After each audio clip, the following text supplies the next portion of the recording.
Man, oh man, everybody, I've been waiting on this video for quite some time to try and share a few more stories out there for some rising and top esports and gaming figures. Something I've long wanted to talk about has been the tremendous background story of a guy like Nadeshot, who of course has now founded 100 Thieves into what they have been. And why not pair that up with a couple of fast food failures that have turned into esports and gaming successes. And I simply love talking about these things and hope this video can be a place where people might show up and leave a comment of a brand new creator, a brand new player, maybe a brand new pro out there or esports owner who came from a similar and just as trying of a background story as that of Nadeshot or Timthetatman. Nadeshot, a legendary McDonald's story, Timthetatman being denied by Taco Bell, in case you guys don't know about that. Thanks to Joe Pompliano, and I am so sorry if I somehow mispronounced that name. I'm going to read a thread he actually put out there a long time ago. Wanted to give it some space. I'm not going to read you guys the entire thread, but simply give you at least a bit of a backstory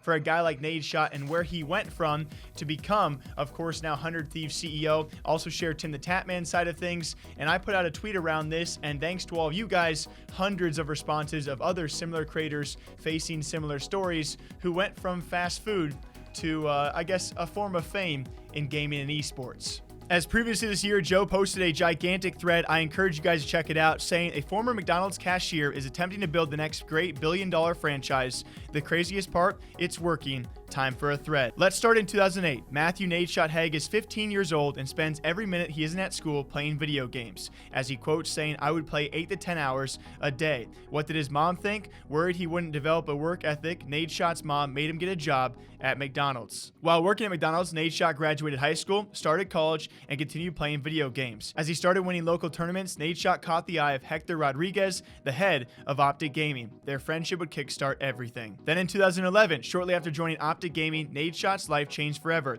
As team captain, Nadeshot led Optic Gaming to a Call of Duty World Championship in Los Angeles. The first place prize, $400,000, split evenly 4 ways. As he did say, "It validated everything for my parents." After winning a World Championship in 2011 and taking home $100,000 personally, Nadeshot moved out of his parents' house to focus on gaming full-time. But tragedy struck 1 year later. On October 4th, 2012, Nadeshot's mom passed away.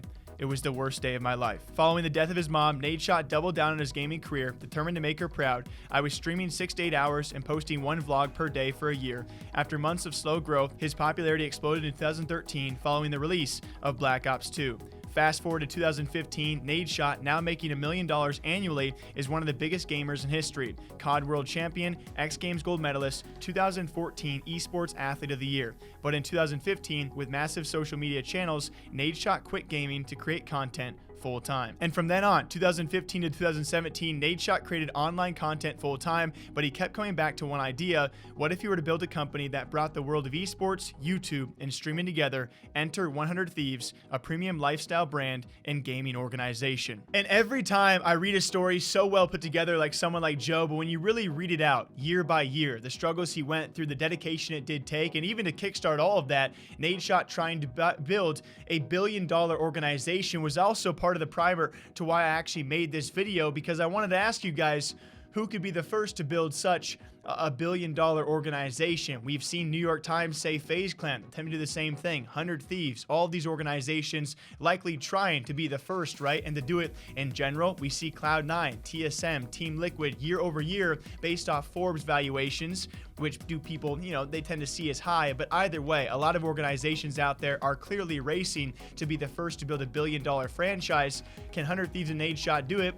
You would certainly think it's possible given his background, and especially when you get the details of his grind, right? Streaming 6 to 8 hours per day plus a vlog every single day for a year. I think, me personally, that is so motivating and inspiring to any upcoming creators or players or pros who truly want to make it in a scene that is ever the more competitive, even as it was many years ago. I would say even more so now. Oversaturation, tons of people wanting to do the same exact thing.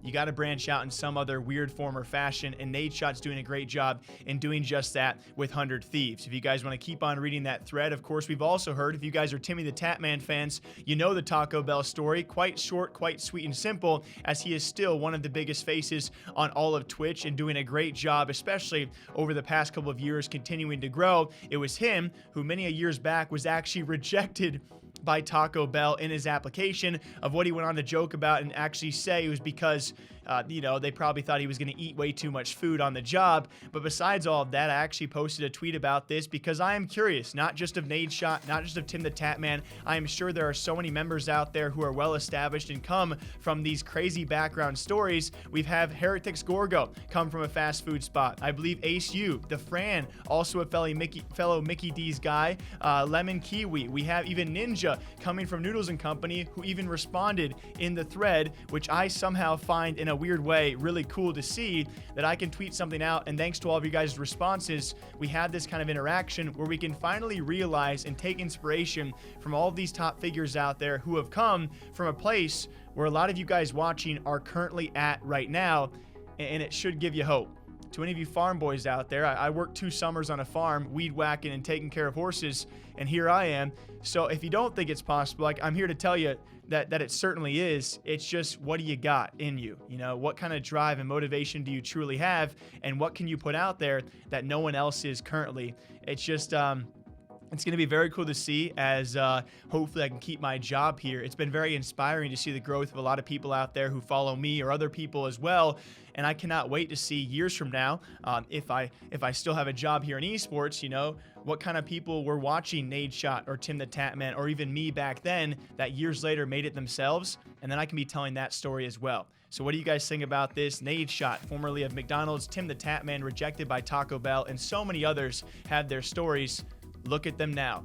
Take note, and let's see what you guys can come up with a few years from now, and let's see if hopefully I can talk about a few of you guys. If you guys want to leave a comment down below of your favorite creator or player or pro who also came from a similar background, you know, feel free to leave a comment down below. I'll definitely be reading today's comments for sure. I want to hear those stories. Until next time, you guys know what to do. All right, take a sip for me. I'll see you back here sometime soon. Take care of yourselves.